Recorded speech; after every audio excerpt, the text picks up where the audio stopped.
Good morning from the coast of Maine. Tide coming in, high water in about 20 minutes. That's predictable.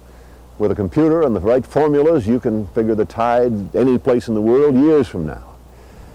On the other hand, the weather forecast for this morning said something about bright sunshine.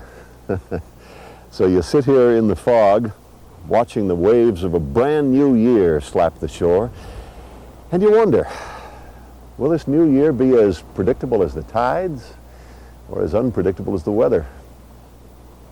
Which of the candidates or which of the non-candidates will we choose as our president this year? And what difference will it make? 8 years ago, who would have predicted that Ronald Reagan, arch-conservative, denouncer of evil empire, would lead us to sign a treaty with that empire to destroy missiles? 16 years ago, who would have predicted that Richard Nixon would take us to China and himself to disgrace? 20 years ago, Mort Saul was campaigning for Eugene McCarthy. Now, Al Haig? Some things just are not predictable at all. Still, at this time of year, as though by some primal urge, anyone who calls himself a commentator is driven to prophecy. No exception. Predictions. This year, election campaigns will cost more money than ever before to entice only a minority of us to vote. This year, summer will bring political conventions and Olympics, and one of those will produce heroes. Congress will fight more battles over the Contras than the Contras will fight. There will be 2,974,000 stupid lawsuits filed in this country, a nation still that has more lawyers than respect for law. Science will astonish us with achievements, but the more we know, the more we'll know we need to know. And on television this year, there will be moments of transcending beauty and illuminating insight, and there will be pap. Pap will get higher ratings. In all, it will be a year that is maddening and menacing, challenging and inspiring, and as unpredictable as the fog.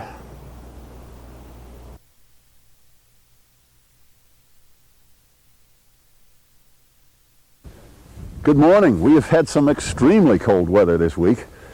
Of course, everything's relative. I heard a friend in Southern California a few days ago complaining about waking one morning to find a bit of skim ice on a street-side puddle. Heard a radio weatherman in Florida warn that it's going to be a frigid day, a high not above 66. Well, in the Great Plains states, it was 66 below. Headline writers dug out their favorite winter cliche, "Bitter cold," they screamed. Bitter cold. That phrase was not very descriptive even before it was a cliche.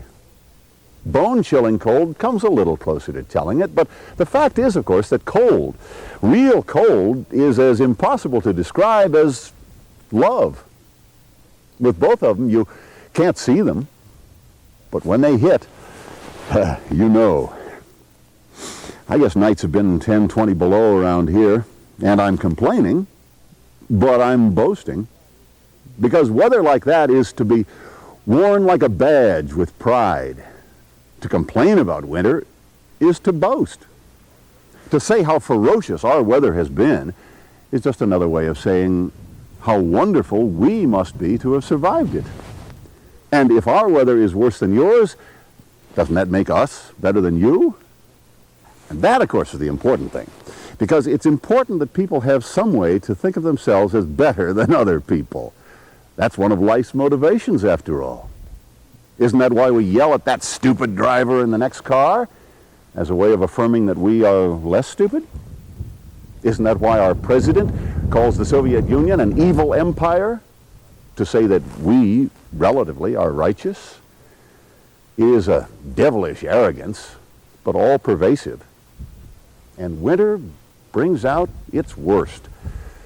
This time of year, nature throws its fiercest weather at us, and we survive it. And that leaves us insufferably cocky. I mean, if you figure wind chill, it must have been at least 50 below here the other night, and I'll bet that's worse than you had.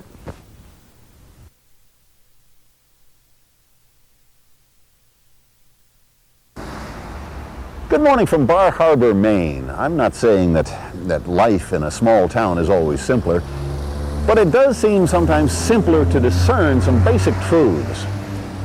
If I go into the drugstore here, Bob knows that I'm going to pay for what I buy. If not today, then next time I'm in. A small town trusts, and that's a beautiful thing. Now and then someone will abuse that kind of trust, and a small town has a name for a fellow like that. He's a deadbeat. I was reading recently about a small business down in Maryland, a Tri-State Envelope Corporation. A fellow came in there and made a major purchase, bought $133,000 worth of goods, and he got a bill, and he did not pay. 4 years later, he still has not paid. Today, that fellow is out traipsing around the country running for president again. His name is Gary Hart. Now, some people may call him a philanderer, but for me, he is pure and simple a deadbeat. The man owes $1 million from his last presidential campaign, and here he is immersed in another. Perhaps he thinks that such fiscal irresponsibility is a way of proving that he is suited to be president. After all, spending money that you don't have is what a president does, but shouldn't do. Simple suggestion. In a small town, a deadbeat doesn't pay his bills, he doesn't get another chance until he does. So why not a rule? No candidate may begin a campaign for president until he has paid off his last one. Or if he does begin it, we should disregard him. There are 13 candidates this year. It's going to take long enough to winnow out the foolish and the flatulent. We can at least start by drumming out the deadbeats.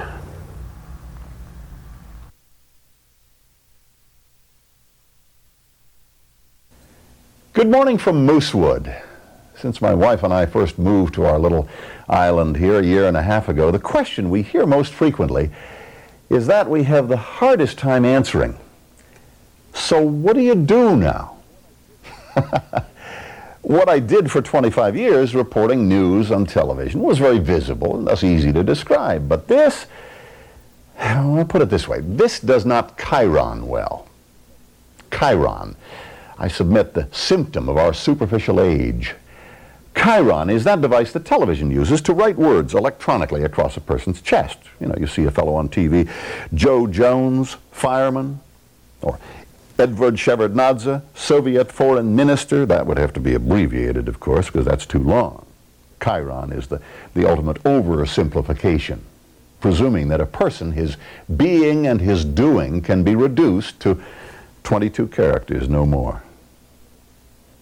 Why is it anyhow that as a society we insist upon defining people not by what they are, but by what they do?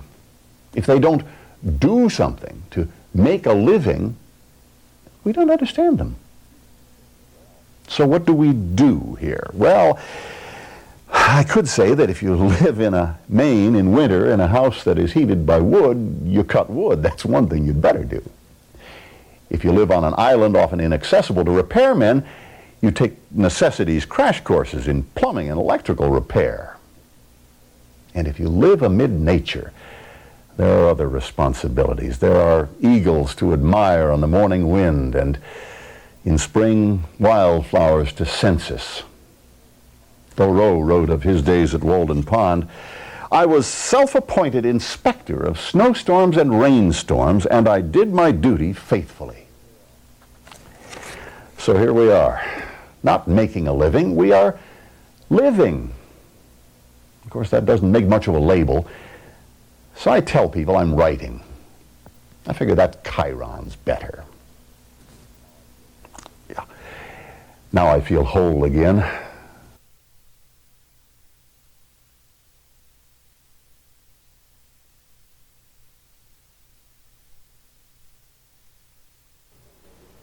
Good morning from Maine. If you've ever had the urge to run away to an island to escape the bizarreness of this world, it's an understandable urge.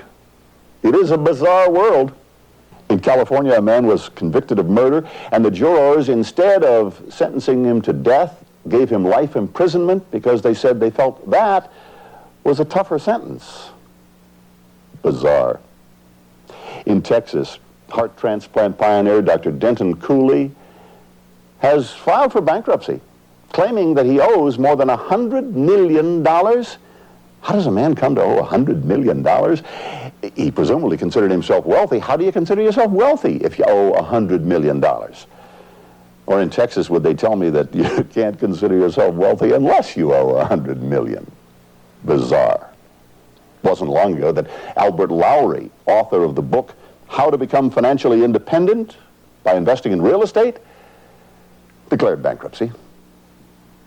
We are a bizarre people. We drink more soda pop than we do tap water.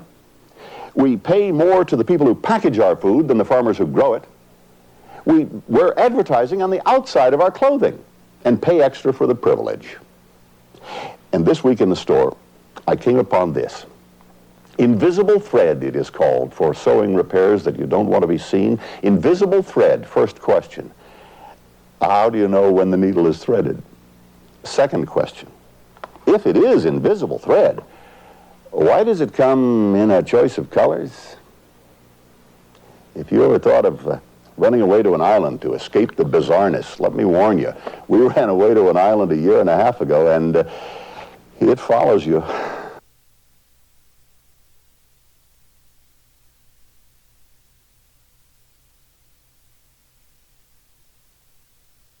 Good morning from Moosewood. Big news around Maine this week has been the black bears. Oh, we get the other news. We heard the State of the Union address. We followed the controversy. And we're amused by the exploits of Dan Rather, the Hulk Hogan of newscasting. But indisputably, the biggest news has been the fact that the University of Maine's hockey team, we'll take a look at the front page of the Bangor paper, University of Maine hockey team, #1 in U.S. Well, no team from Maine has ever been #1 in any sport before. So there's great excitement. And Sports Illustrated this week chose to do an article about the guys, bullish on the Bears. Well, I tell you, you go over to town, you can't buy a copy of this magazine. They're all sold out. Isn't that what sports is for? To serve as a focus for pride. Mainers are proud about many things about their state. But you don't go around cheering for the crashing surf or bragging about a placid pond at sunset. But you can holler yourself hoarse for a hockey team. And as I stood there in the arena the other night waving the black bear hanky, it occurred to me, we weren't yelling to our team, "You're #1." We were yelling, "We're #1." We insist on sharing their achievement with an exuberance that only sports allows. When the first American walked on the face of the moon, all Americans felt proud. But when the U.S. hockey team upset the Soviet hockey team at the Lake Placid Olympics, pride erupted. Sports teams serve as surrogates, pursuing greatness that individually we may never know. And so we share their pride, a pride that let's hope we feel when the Calgary Olympics are on next month and an American skater wins gold. And tomorrow, of course, is the Super Bowl, and those of you in Denver and those of you in Washington, half of you will feel that pride. But remember, however it comes out tomorrow, that's only football. In hockey, we're #1.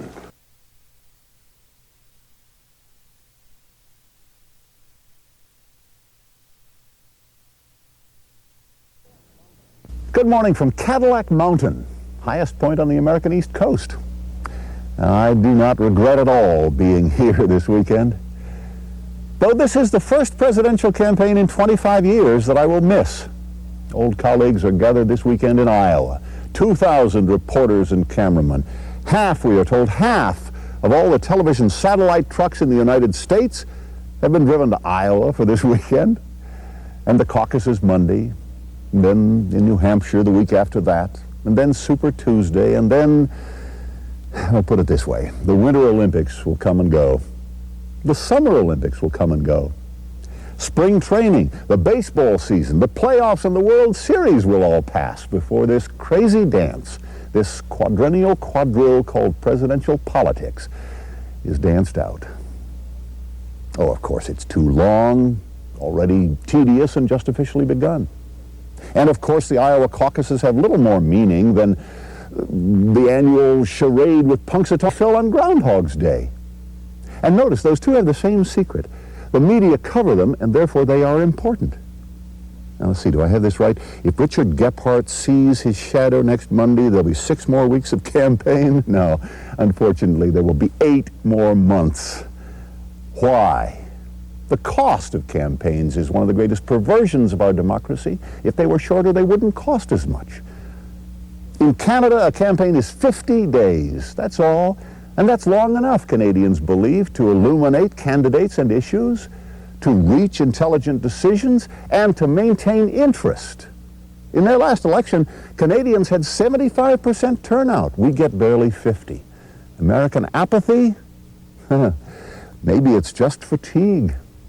What should be the most energizing time of our democracy has become its most wearisome.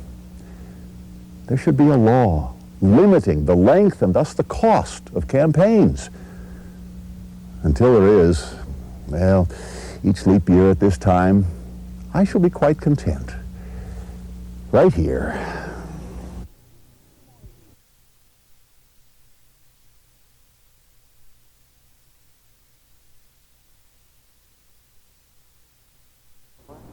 Good morning from the coast of Maine. You know, reading this week's news, not the political news, I'd rather not get involved in that analytical orgy. But reading some of the other news, you have to wonder, do we as a nation really know who our friends are and who our enemies are? We say we want peace in Nicaragua. Well, this week, here were the Contras refusing to attend the opening session of Nicaraguan peace talks because our Congress last week refused to give them more military aid. They wouldn't talk peace because they'd been denied the means to make war. Make sense? These are our friends. The Contras were created, of course, a few years ago by the CIA, the purpose to overthrow the government of Nicaragua because it's communist. So is Cuba, and we live closer to it, and we get along with it, at least tolerate it. But our president felt that Nicaragua intended to export its communism, and that would be a dangerous export. Okay. But what about that other export from Latin America? Is it not of even greater immediate danger to us? And in this case, the CIA was not resisting, but was almost involved. Drugs, dangerous, deadly drugs being exported through Panama. We learned this week that Panama's ruler, General Noriega, what a piece of work, while his personal plane was flying drugs to our country, while he was profiting from what may have been the biggest drug trafficking operation in the world, at the same time, he was on the payroll of the CIA. The CIA paying him while he was funneling drugs into our country to ruin American lives. Noriega may have exported more death than Nicaragua ever could. Now, if our CIA didn't know what he was doing, then our intelligence agency isn't very intelligent.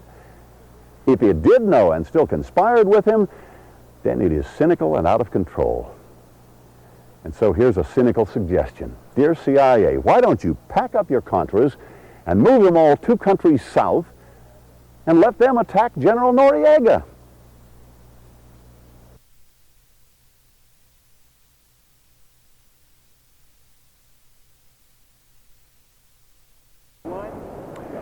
Good morning from Duck Brook, Maine. Well, I see by the newspapers that I lost again this year. Once again, I was not chosen to the 10 best dressed list. Joan Rivers and Margaret Thatcher and Corbin Burnson were famous people, and the Duke of something or other, minor royalty, and Peter Jennings and Diane Sawyer, television news people. Now, I wonder, do we want to get our news from someone who's on a best dressed list? I mean, can you really trust the judgment of a person who will spend $1,000 for a suit? The best dressed list, an annual reminder of how dazzled we are by the superficial. People are flocking these days to dermatologists, wanting Retin A, because they've heard maybe it will help erase wrinkles. Well, why? What's wrong with wrinkles? I mean, we're so accustomed to seeing our aging actresses photographed through diffusion filters to obscure wrinkles. You can hardly see Angie Dickinson anymore through all the gauze. But What is wrong with wrinkles? Unattractive? Only because the norms of our culture tell us they are. For men, the conceit is hair, baldness. So men are flocking to try to get minoxidil, a drug that may help regenerate some hair growth. Well, again, why? Why do we accept the conceit that baldness is somehow a deficiency, a male failure, something to be cured? Is it more seemly for a man to cover a bald spot with a glued-on mat of someone else's hair?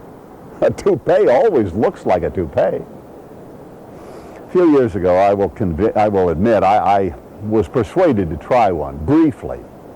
That thing lay up there on my head like a dead rat until I realized I couldn't expect anyone to believe what I said if they couldn't believe my hair. So here I am, bald and wrinkling, and having learned that once again I missed the best dressed list. Why don't I feel bad about all that?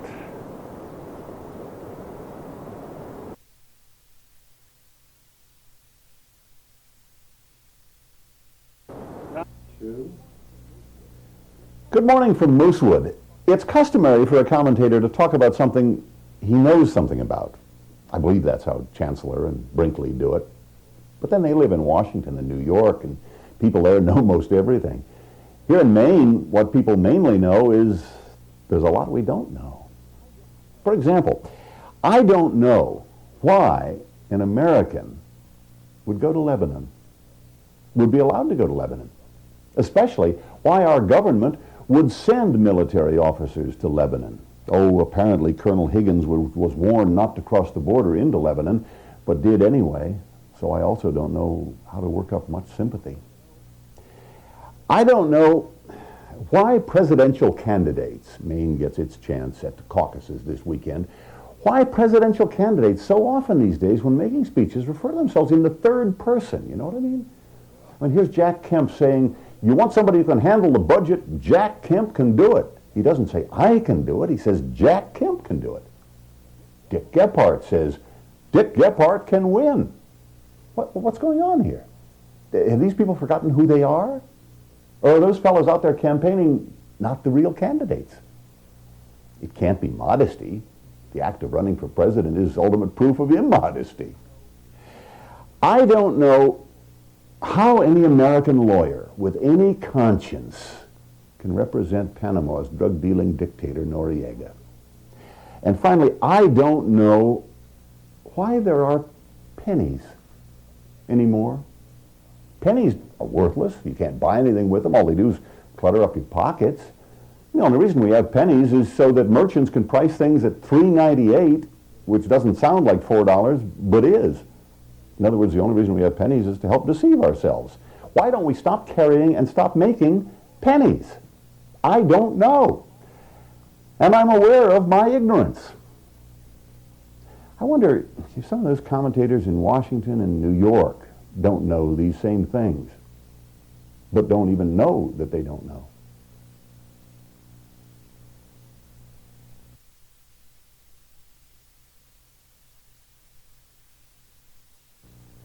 Good morning from Moosewood. This time of year we don't get a lot of choice in newspapers. USA Today for us is USA Yesterday, comes the next day.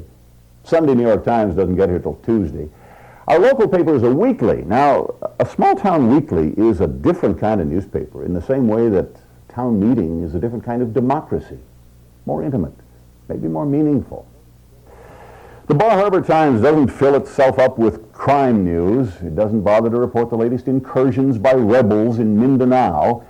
Basically, what it does is to tell us about us.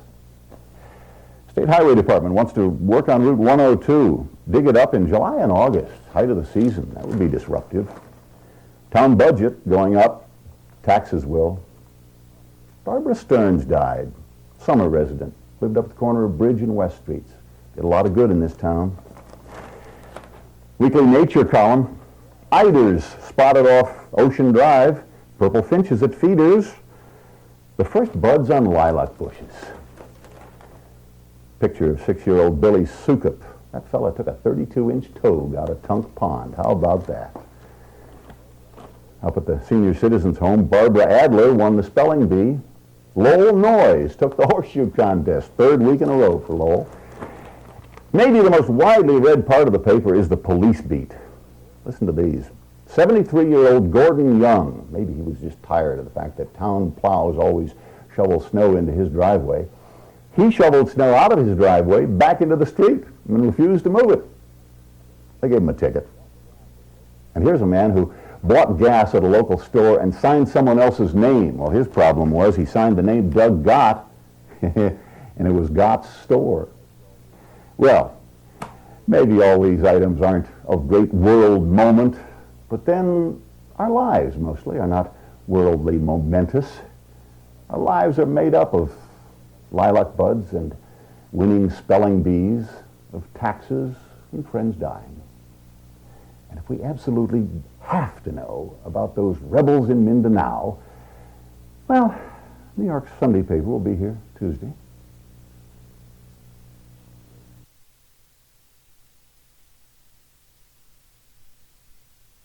Good morning from Moosewood. When you live on an island, you still get the world news. You just don't care as much. You realize that mostly the news isn't new. Weekends are worst.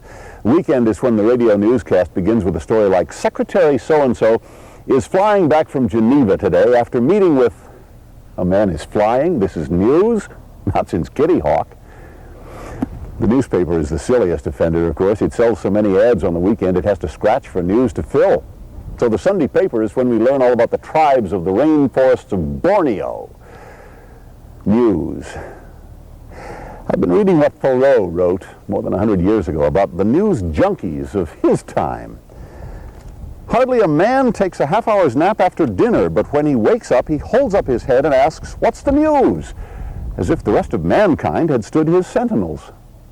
Thoreau wrote, "I have no time to read newspapers," because he said, if we read of one man robbed or murdered or killed by accident, or one house burned, or one steamboat blown up, we never need read of another. One is enough. If you are acquainted with the principle, what do you care for a myriad instances? He concluded to a philosopher, all news, as it is called, is gossip, and they who edit and read it are old women over their tea. Well, I guess that's not fair to old women, but I would submit the only real news here this week wasn't on radio or TV. It was out there. The loons that have been here all winter have left to go back to freshwater lakes where they can nest and raise their young.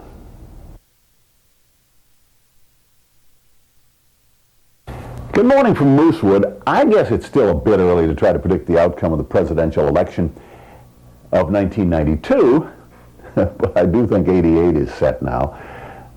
George Bush is going to be our next president. I think Super Tuesday made that clear. Actually, I guess it was clear a year ago, but we tried to delude ourselves.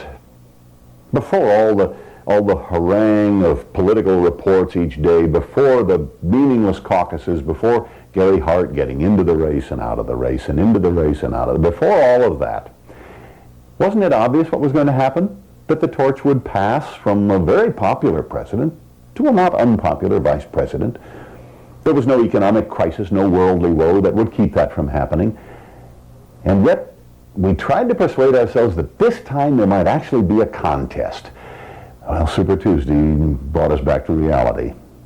George Bush will be the Republican nominee, and Republicans have won 4 out of the last 5. In presidential politics, we have basically a one-party system these days. The Democrats, divided as ever. Actually, their convention in Atlanta this summer might be the first political convention in decades that really has to make a decision. That would be novel, but in the end, not meaningful. Whoever they nominate will probably lose. The man to watch is the man they will not nominate. Not this time. Jesse Jackson last Tuesday won not only still strong black support, but increasingly strong white support. In Maine's caucuses this month, he won Bangor and Portland, where virtually no blacks live. Jesse Jackson will not be nominated this time, but then Jesse Jackson is not running for this time. Next time, scenario, 1992. President George Bush running for re-election, but some crisis has befallen the nation, and voters itch for a change, and Democrats nominate Jesse Jackson, and what happens? As I said, it's probably still a bit early to predict the outcome of that race.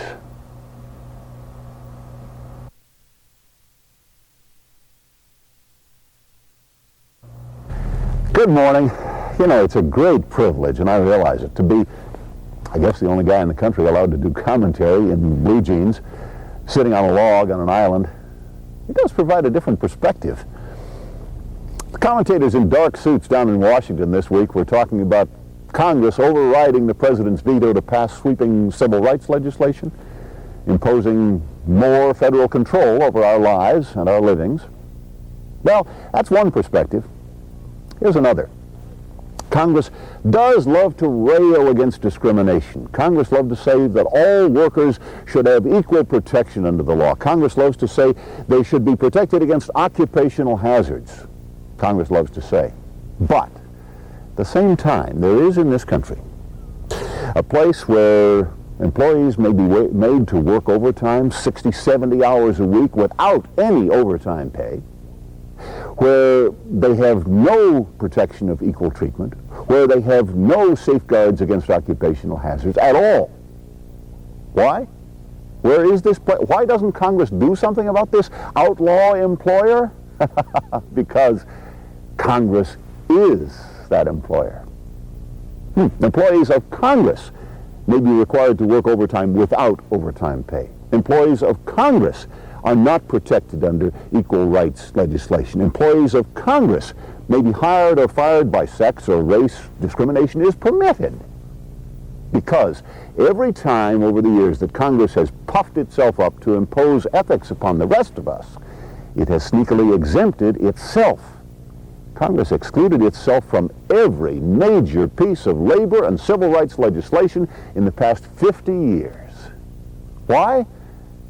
You might have trouble finding out, because it also exempted itself from the Freedom of Information Act. Now, all of this may seem perfectly logical to a guy in a dark suit down in Washington, D.C., but here in jeans on an island, Congress, once again this week, you do look ridiculous.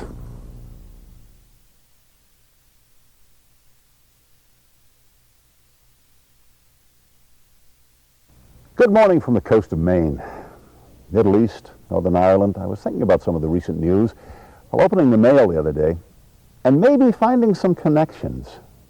We got a letter from our son Mark. His mom and dad are proud of him. He works for a computer company out in California. I can't really say exactly what either he or it does. He works with skills beyond our ken, which of course makes us even prouder of him. Parental pride. Oh, at times it can be insufferable. The new parent insisting that everyone know the latest goo-goos and gagas baby has gurgled. But parental pride, too, can be a powerful force. It is the parent wishing to be proud of his child who will sacrifice for him and encourage him. It is the child wishing to earn that pride who will push himself harder and reach higher. Greatness can pass through generations, catalyzed by parental pride. Think of the Rockefellers, the Kennedys, the Mozarts, the Wyeths. Or evil can be transferred. Isn't the angry Palestinian raising kids in a squalid refugee camp proud of a son who learns to share his hatreds? Or the bomb-throwing IRA member in Northern Ireland, is he not proud of a son who learns to make bombs? Evil or greatness? Parental pride. There was one other thing that came in the mail, a videotape, a tape of a young man just out of college, just got his first job in television station in Tupelo, Mississippi, and this was his very first time ever on the air. Take a look at this. Parental pride. It can be insufferable.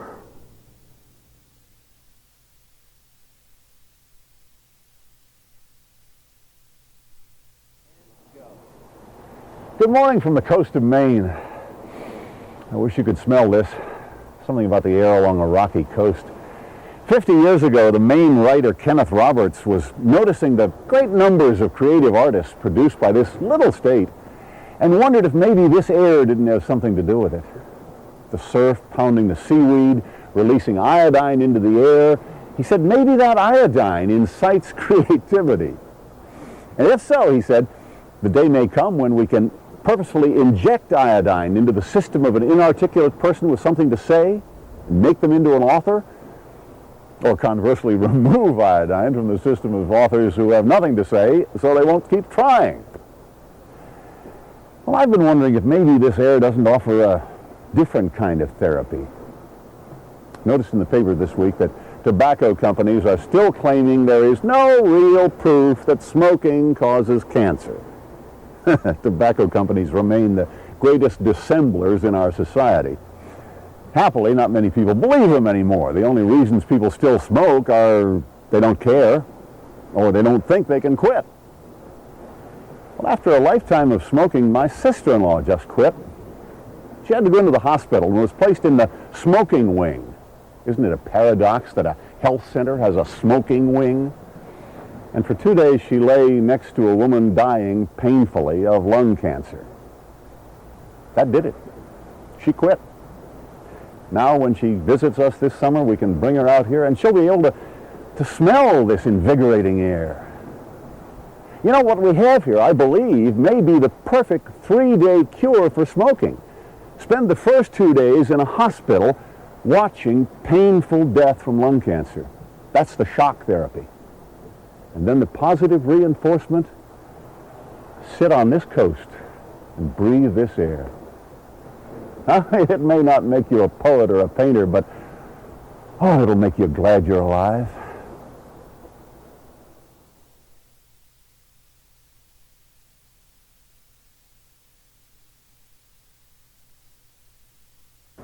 Good morning from the coast of Maine. The raccoons are stirring again. You can hear them these nights out in the woods, scampering around, every now and then quarreling with each other over food or whatever.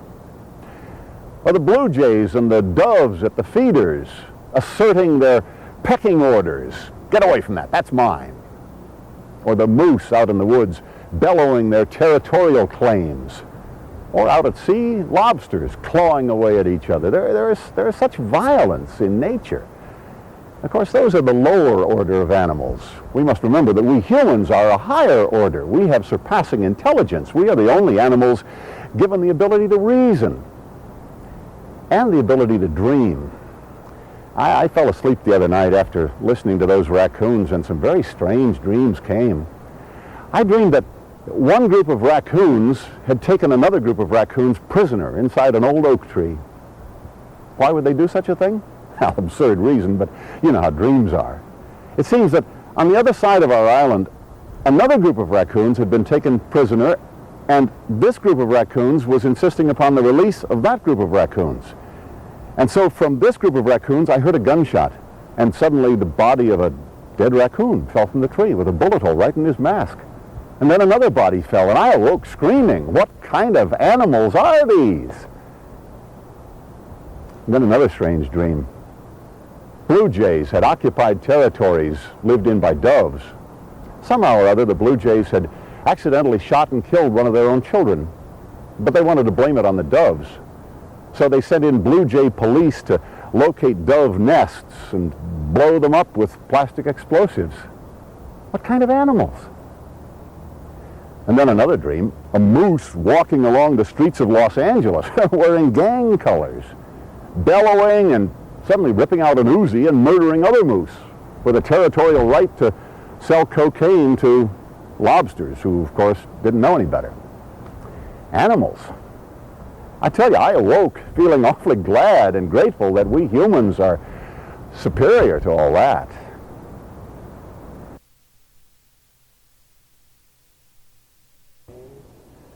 Good morning from Maine.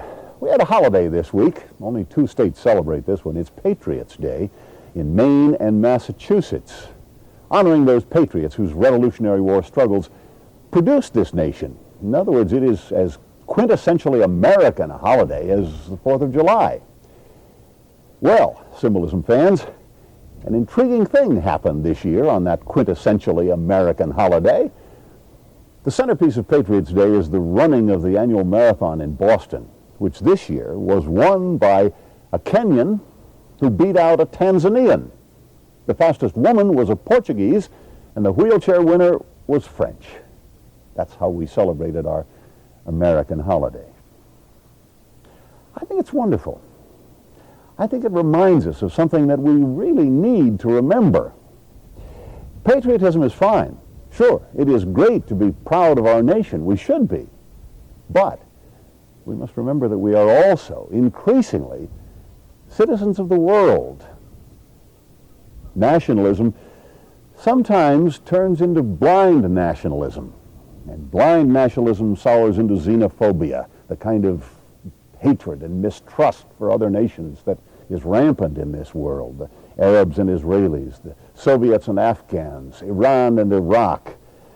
The greatest horrors in this world, many of them are being committed in the name of nationalism. We have to realize the times are changing. Those American revolutionary patriots were not yet Americans. They were men of other nationalities, just beginning to forge their new citizenship, and they had squabbles and bickerings among themselves that they had to transcend, and they did, and that was their great achievement. And today, slowly, nations of the world are beginning to, let's hope, we are one world. And oh boy, as you get out of your Japanese car to go in and sit in front of your Korean television set and watch a Kenyan beat a Tanzanian in the American race, there's no denying it anymore.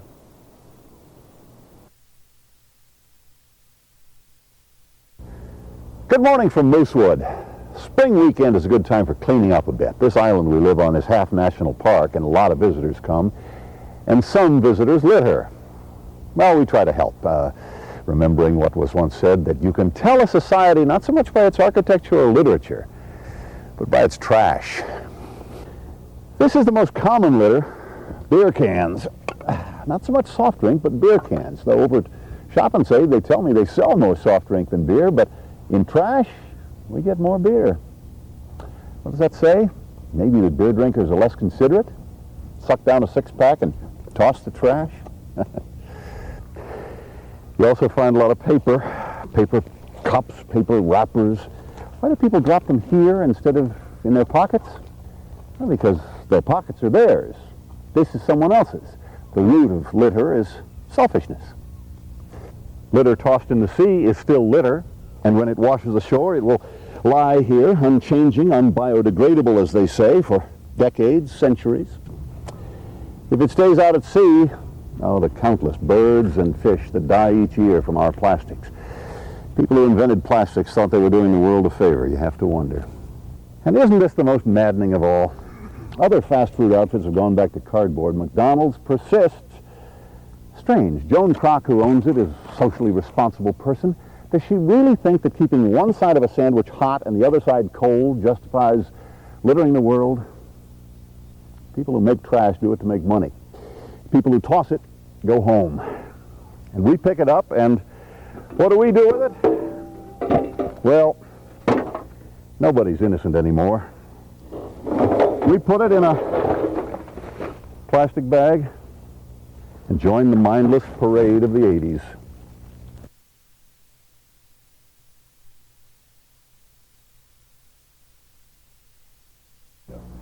Good morning from Maine. When you live in a place this beautiful, you tend to ignore some of the grotesqueries of daily news. You try to ignore. Sometimes. This week in the news was the report about the White House and its astrologer. Don Regan, former White House Chief of Staff, has apparently said in a new book that the White House often consulted an astrologer, that some of the decisions of this government were actually based on astrological advice. When to hold a meeting, when to go on a trip, who knows what all. Well, now I realize that astrology is popular. Horoscope columns are about the most widely read part of many newspapers. But that doesn't mean they're anything more than mindless drivel. I mean, astrology is not a science, it's entertainment. Perhaps harmless, but only if you don't believe it. It's certainly not a way to run a government.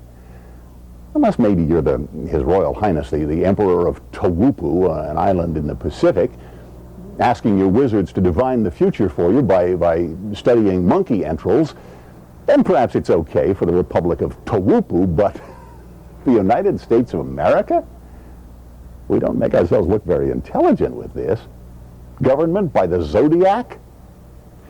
I guess this means we won't have any more presidential press conferences except under the sign of Taurus the Bull. The CIA will be assigned before each summit meeting to ascertain Gorbachev's biorhythms and read Deng Xiaoping's tea leaves.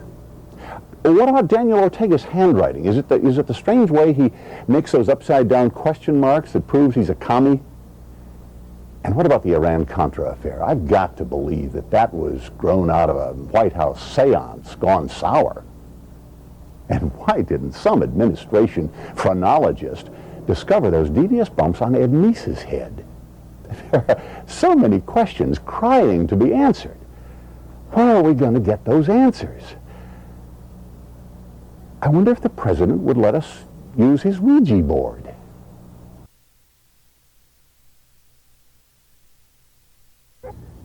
Good morning from Maine.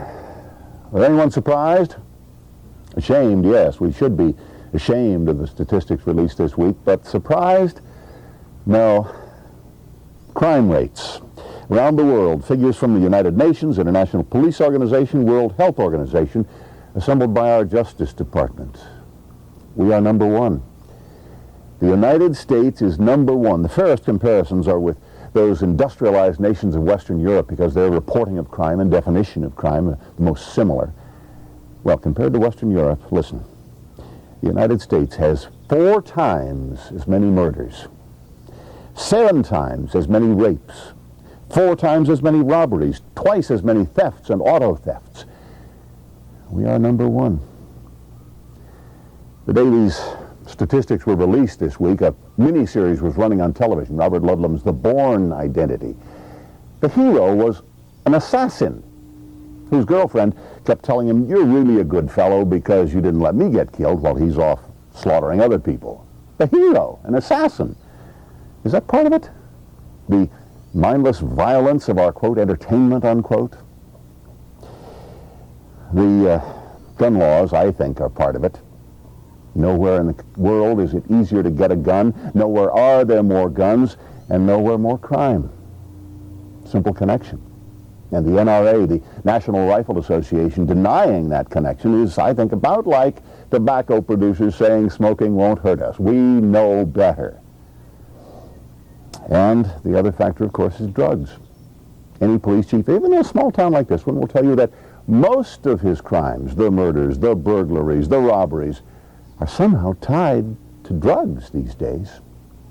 So, if we're ashamed of the statistics, let's not look to our president or our politicians or our bureaucrats to do something about it. It's us. We are the ones who choose that mindless violence television. We are the ones who allow the guns in our communities. We are the ones, some of us, who use the recreational drugs and think it's okay. It's not. And if anything is going to be done about it, it's up to us.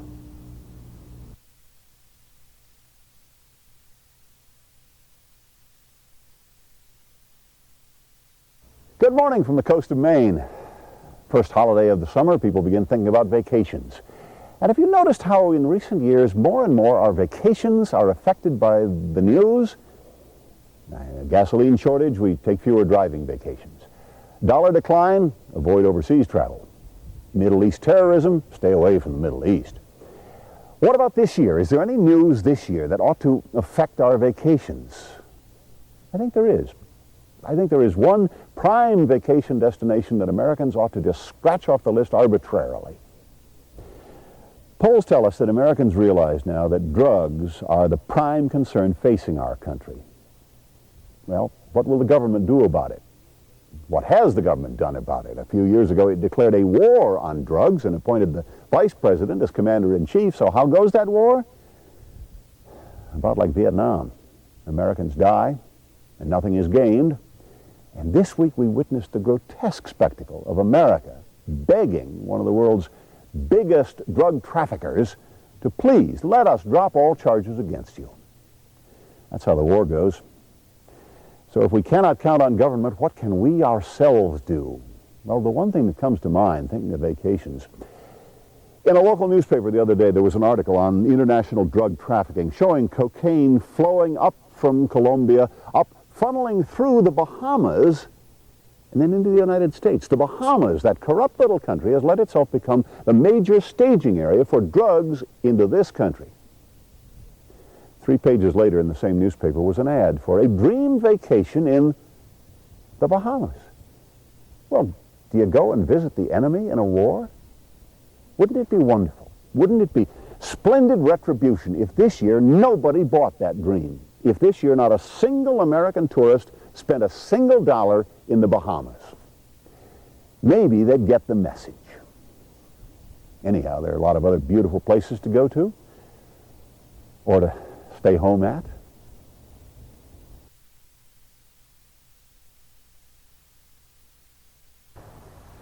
Good morning from the coast of Maine. A beautiful day here. Ever notice how some things you just cannot say with a straight face? Like a newscaster on television, trying to keep a straight face when he has to say something he knows is absurd, like, Billy Martin claims the barroom brawl was not his fault.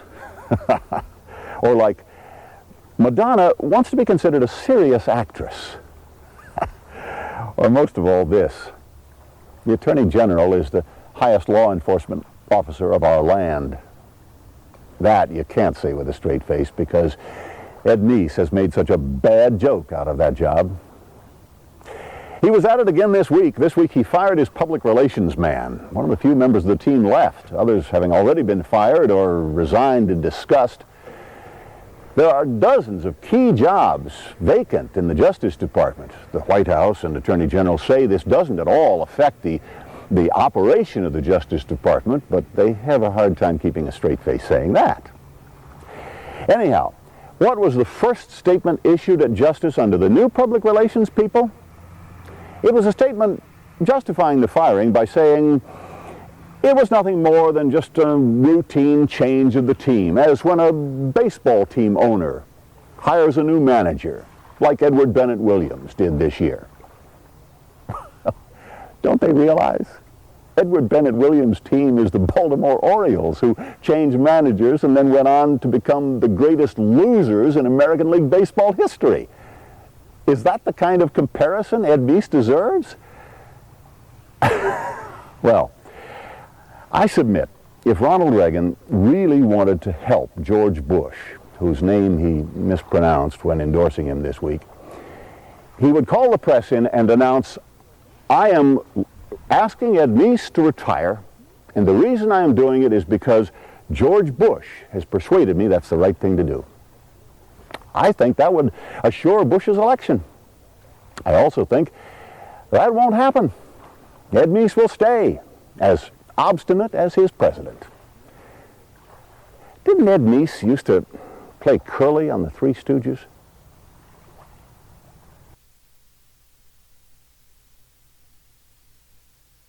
Good morning from the coast of Maine. This is part of Acadia National Park, second busiest park in the national park system.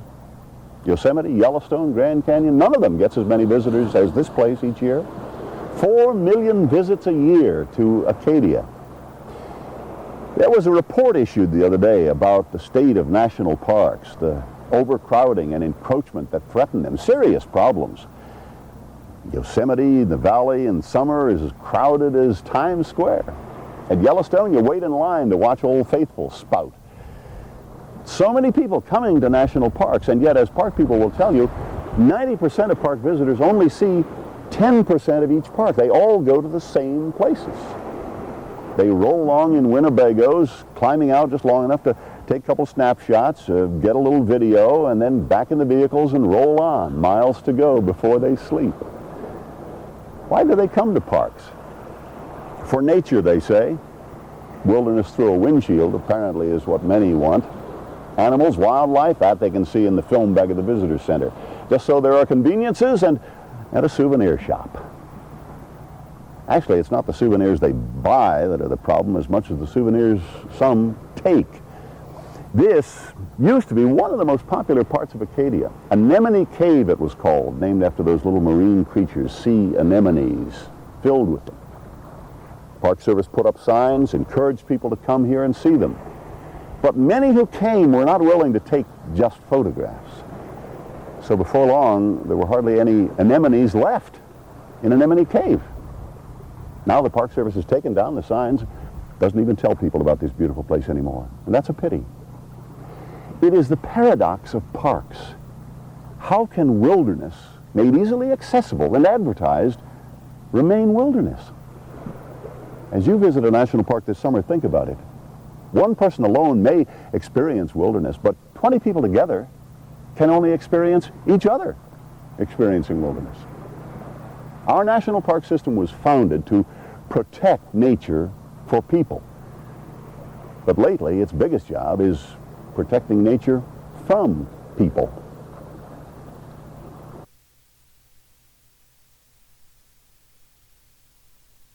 Well, it's starting. This young fellow is one of the first, but before long, all of the 12 billion hardwood trees of New England will be ablaze with fall color. Where does this beauty come from? Well, as is in the case with people, the beauty's there all the time. It just tends to get covered over by conformity. All summer long, trees busily crank out chlorophyll and make their leaves uniformly green.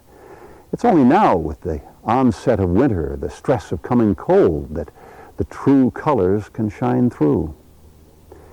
The golds of the oaks, the vermilions of maples, the crimson of sumac, the burnished copper of beech. All of those colors are there all the time. Those are the leaves' real colors. Fall colors. Autumn leaves. Some statistics. Someone has figured out that given the 12 billion hardwood trees of New England, if you were to sweep up all of the leaves that fall each fall and load them into dump trucks to haul them away, do you know how many dump trucks you would need? 420 million dump trucks just for the leaves from one New England autumn. Well, it figures a maple, not a young one like this, but a full-grown maple will carry as many as 500,000 leaves upon it. An oak, 700,000 leaves. And a mature American elm will have up to 7 million leaves. So if you figure an average of 500,000, multiply that by the number of hardwood trees in New England, you know what you come up with? You come up with 6 quintillion leaves. 6 quintillion. That's 6 million billion leaves. It's impossible to comprehend. All we know is that that number is bigger than the national debt. But isn't it nice to know something that's bigger than the national debt? Isn't it nice to know autumn?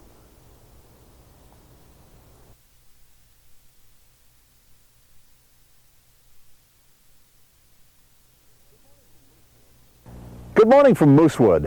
I was standing here thinking about the presidential politics. The primaries just concluded, the campaign with only 5 months to go. I was standing here thinking about this, and it occurred to me, I shouldn't be standing here because the lupins are in bloom. And oh, to kneel among these in a spring morning is to feel like a king. They are your palace guard, enrobed in royal purple. And you think of the words of Thoreau, there is heaven beneath our feet as well as above our heads. Or you think of the words on a spring morning of Longfellow, who said, if spring came but once a century instead of every year, or if it came with the sound of an earthquake rather than in silence, then what joy there would be in all hearts.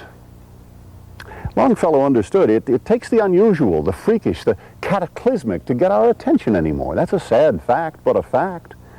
We are moved only by the apocalyptic. And lupins bloom silently. Well, look at the apple trees. The trees in this meadow were planted 100 years ago, abandoned 50 years ago. By now, the trunks have been gutted. There's hardly anything left.